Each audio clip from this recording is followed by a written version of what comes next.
सालों बैठकों विवादों का दौर थम गया। काफी जद्दोजहद और माथापच्ची के बाद राष्ट्रपति पद के चुनाव के लिए प्रणब मुखर्जी के विरोध में बीजेपी की तरफ से संगमा का नाम पेश किया गया और भारतीय जनता पार्टी की तरफ से अधिकृत रूप में हम आज श्री पीए संगमा की उम्मीदवारी का समर्थन कर रहे हैं। राष्ट्रपति पद के उम्मीदवार पर एनडीए की 2 औपचारिक और कई अनौपचारिक बैठकों के बाद बीजेपी नेता सुषमा स्वराज ने संगमा के नाम का ऐलान किया।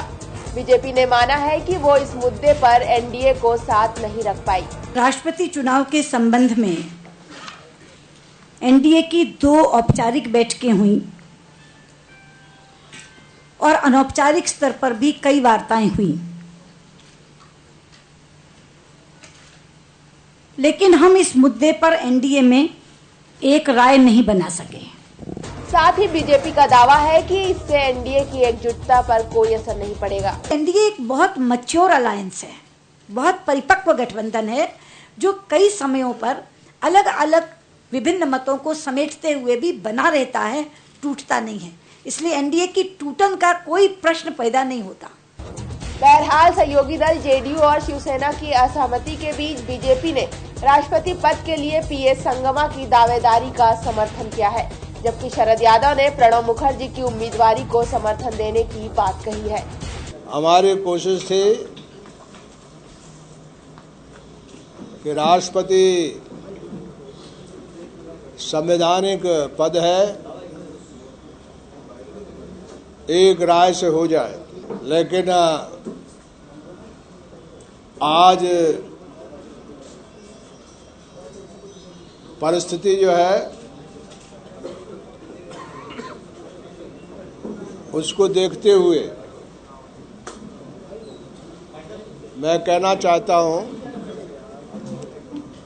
कि हमारी राय लगातार रही है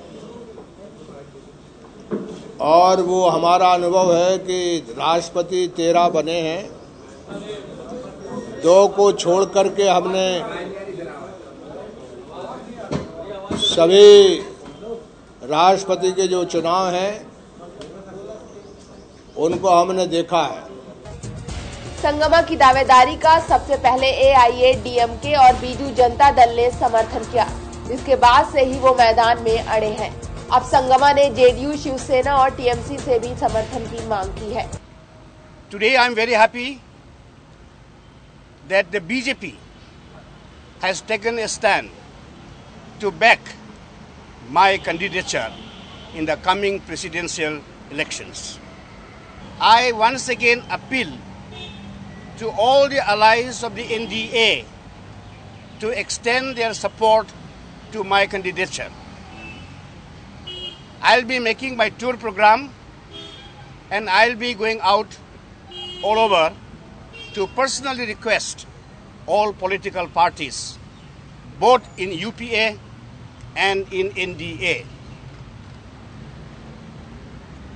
I know the media has been very kind to me. Last 4 or 5 days you have been here in the scorching sun.